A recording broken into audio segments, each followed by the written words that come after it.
Hey, I'm Andy McNeil, host of the Puck Portfolio, Canada Sports Betting's new hockey podcast. I'm here weekdays on the Canada Sports Betting YouTube channel and wherever you get your podcast to provide NHL projections, betting advice, and strategies to help you make informed bets throughout the NHL season. Once again, thank you all for helping get this channel to 1,000 subscribers. The numbers continue to grow every day. Keep it up. If you have not already, like the video and subscribe to the Canada Sports Betting YouTube channel. Also, if you're thinking about signing up for one of the many great sports books that are available to Canadians, check out canadasportsbetting.ca for sportsbook reviews and offers. The link is in the description below. All right, before we get into Frozen Frenzy talk, all 32 teams in action on Tuesday. Let's look at my betting record year to date. 15 wins, 13 losses, 2.5 units profit, 7.7 return on investment. 2.3% closing line value. That number at the bottom, closing line value frequency, that needs to be higher. And I suspect if I just looked at the bets that I give out the day before, it would be a lot higher, probably in the 80% range. But when you factor in the bets that I'm giving out on game day, the ones that I'm adding to the betting to my betting card, like today I've got a couple of bets, one on the Red Wings, one on the Arizona Coyotes that I'm adding to my betting card. I don't expect to get a ton of closing line value on those plays. It's a lot harder to do that on game day, but nonetheless, I am happy with the start here, even after a rough opening week, in the NHL. And the team by team breakdown tells quite a story too, as the Arizona Coyotes, Detroit Red Wings, Buffalo Sabres, and the Ottawa Senators are my most profitable teams. I'm feeling awfully trendy about that. But before we get into the projections, let's just talk a little bit about ESPN Frozen Frenzy. For the first time in NHL history, all 32 teams will hit the ice on the same day. ESPN is bringing you a whip around Frozen Frenzy show on ESPN Plus and ESPN2, similar to the NFL Red Zone, but for the NHL. Frozen Frenzy will show you the best moments from every game, and I'll be live here on the Canada Sports Betting YouTube channel at 6 p.m. Eastern Time to hang out, watch games, sweat bets, maybe even dabble in some live in-game action. Come hang out. We'll see what happens. I'm sure it'll be a fun time. Let's get into the schedule before we get to the projections. Just quickly here, because I did cover this on Monday's show. We've got the rest column, which tells you how many days rest a team has, and the load column, which gives you a little bit more context, tells you whether a team was playing 3 games in 4 nights, 4 games in 6 nights, etc. So everybody's rested except the Buffalo Sabres and the Montreal Canadiens on Tuesday, and the New Jersey Devils and the Washington Capitals are the only game on Wednesday, so they'll be playing the first half of a back-to-back here on Tuesday. But yeah, everybody's rested, and that's a good thing for Tuesday. You don't want any of these teams to be fatigued or tired. You want them all on their best, at their best, right? So Tuesday should be a great night with all of these teams with at least 1 or 2 days rest. Just about all of these teams outside of the Buffalo Sabres and the Montreal Canadiens. So let's check out the projections. Of course, odds subject to change, and if you've been watching this show, they do. That's the whole idea. I want to get down on good bets, and if they're good bets, the odds are going to move, right? So if I'm giving out a bet the day before a game, there's a good chance that the odds are not going to be there the next day. The first bet that I gave out for Tuesday on Monday was the Toronto Maple Leafs at minus 154. And we learned that Joseph Woll is getting the start for the Maple Leafs, Darcy Kemper for the Capitals. Fortunately, that's exactly how I figured things would work out. And now the Maple Leafs are minus 175 at most shops. So once again, watch the Puck Portfolio if you want to know which way early NHL betting odds are going to move. You'll be way ahead of the market. Anaheim Ducks at Columbus Blue Jackets. Patrick Laine has been placed on injured reserve, so I have the Ducks packaged in a plus 155. Packaged at plus 155 into a 2-team parlay with the Maple Leafs at minus 154 for plus 321 odds, 0.5 unit play. The best price on the Ducks now, though, is plus 135. So, as I said on yesterday's show, there was no reason that Anaheim should be a plus 155 dog in Columbus, and now they're not. I only wish that I had been more brazen and locked them in as a straight bet for a bigger bet. Oh well. Elvis Merzlikins in goal for the Blue Jackets. Go Ducks, go the Sabres and the Senators. Now, look, I ended up with a small bet on the Habs at plus 160 on Monday afternoon. I post about bets that don't make it onto the show on Twitter all the time. So follow me at Digital Gambler. Anyway, the Sabres, they outplayed the Habs pretty badly for large chunks of the game, but Montreal thankfully got good goaltending from Jake Allen and created a lot of chaos in the offensive zone when they did have the chance. And so the Sabres lost the game 3-1. Now, they're in Ottawa. They had to start Eric Comrie on Monday, and it looks like they're going to have to turn to Ukko-Pekka Luukkonen in goal because Devin Levi is hurt. Something I was not aware of. I did not know that Levi was going to miss an extended period of time ahead of Monday's show. It was announced after I published Monday's show. So the model has changed from minus 146 in favor of the Sabres to minus 154 now that Ukko-Pekka Luukkonen is projected to get the start. And that creates a little bit of value on the Sabres still. And that is a peculiar thing to say because this is probably a game that the Senators win. I'm not interested in betting the Sabres at plus 160. I might be interested in betting them at plus 170 or something like that, but we'll cross that bridge when we get there, right? So next up is the Carolina Hurricanes, and this one it's like, typically a star-studded affair. Well, it might not be so star-studded. We already know Andrei Vasilevsky's out for the Lightning. Sebastian Aho and Frederik Andersen not sure on their status. Both players back at practice on Monday, so they're not ruled out, but they're not ruled in yet either. Who is ruled out, though, is Andrei Svechnikov, the Canes sniper. He hasn't played yet this season. And defenseman Brett Pesce, who missed the last game. He's not going to play on Tuesday either. So the projection model originally listed the Hurricanes as minus 136 favorite, but they now sit at minus 116 now that it looks like there's some more certainty around what their lineup won't look like. We know it won't be the best lineup that they've got, but we still don't really know what the lineup will look like, so makes it hard to put a final price on this game. Not hard to put a price on the New Jersey Devils and the Montreal Canadiens, though, but it is for some odds makers, apparently, because I was able to bet the Devils at minus 154 odds early on Monday morning. What the heck? 2.5 unit play, huge bet, insane price that wouldn't have been around if you had waited just a little bit later in the day to make a bet on the Devils. But once again, a reason to watch the puck portfolio. Absolutely no interest in the Devils now. Added bonus, though, it looks like Caden Primo or Jake Allen will be in goal for the Canadiens. Samuel Montembeault, the Canadiens' other goaltender, their starting goaltender, was seen working with the extra skaters after practice, and it looks like that means he will not play on Tuesday. Allen played on Monday, and whether it's him or Primo, the chances that I win my bet on the Devils are a lot better than they would have been if it was Montembeault coming in fresh. But one thing is for sure, they're a lot better than minus 154 odds. So good bet regardless of what happens. Just hope I win this one because it is a bigger play. Dallas and Pittsburgh, another goaltending change. We've got Alex Nedeljkovic now confirmed to start for the Penguins on Tuesday over Tristan Jarry.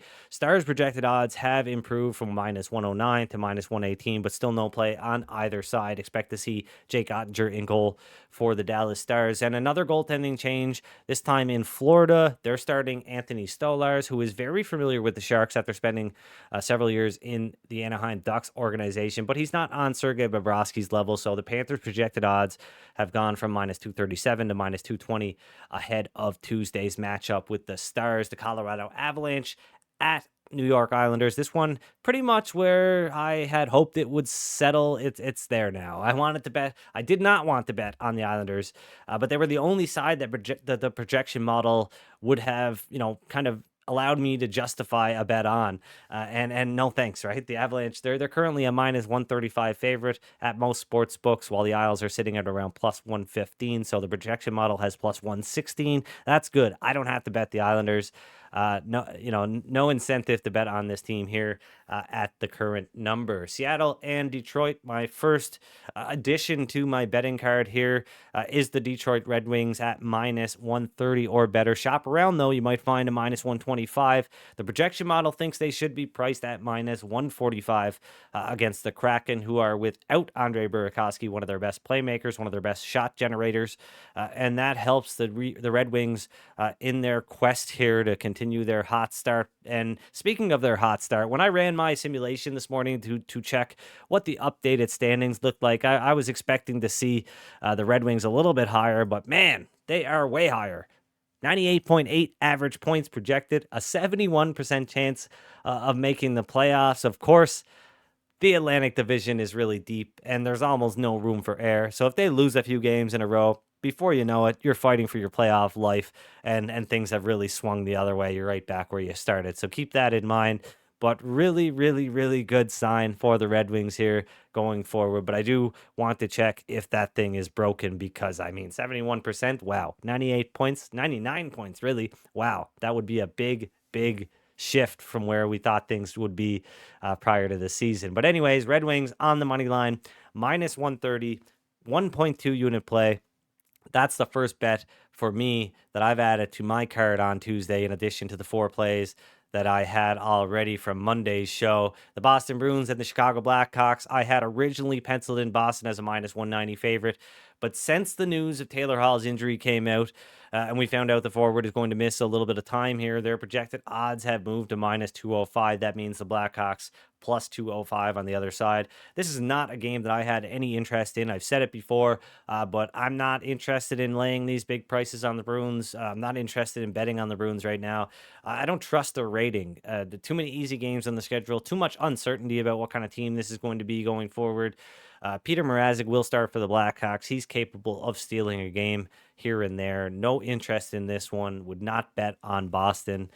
St. Louis at Winnipeg. So we know Connor Hellebuck is expected to get the start for the Blues. And I'm wondering if there is some information, whether it be concerning the Blues lineup or who they're starting in goal. Maybe it's Joel Hofer. I'm not sure. But either way, there's been a bit of a move toward the Winnipeg Jets. I had this one originally projected with Jets listed at minus 156, which has seemed to trend upward now. I've got the Blues coming in at plus 165 at Bet365, and that plus 170 now. So this one moved even in the last 5 minutes. And I'm going to have to consider locking the Blues in. As bad and as frustrating as they've been to watch, I'm going to have to consider locking them in at the plus 170 price range, but I'll definitely want to check up on the lineup information, the starting goalies, etc., before I do so to make sure that I'm not missing anything. I will update you guys on Twitter if I do decide to lock in the Blues. Edmonton at Minnesota. Of course, we know Connor McDavid is going to miss 1 to 2 weeks, and that would have led everybody to think like, oh, the Wild are a great bet. Nope, they're not a good bet. I do not think the Minnesota Wild are a good bet. I think they're a perfect opponent for the Edmonton Oilers to play in their first game without Connor McDavid because the Wild, they don't have a great offense. They've looked really bad with the fourth worst expected goals percentage at 5-on-5, according to Evolving Hockey. So that's a great matchup for Edmonton here, who still has some superstars, a superstar like Leon Draisaitl. They've got star players like Evander Kane and Zach Hyman and Ryan Nugent-Hopkins that can help out. So it's going to be tough without McDavid, but I don't think they should be an underdog for sure on the road versus the Minnesota Wild. I think they should be a favorite around minus 109 according to the projection model. And that's what I said yesterday. They should not be an underdog against the Wild, even without McDavid, even on the road, and they're the favorite now. So if you don't have enough reasons to subscribe to the Canada Sports Betting YouTube channel and watch the show when it comes out every day, I don't know what to tell you now. The reasons are piling up though. So anyway, let's move on.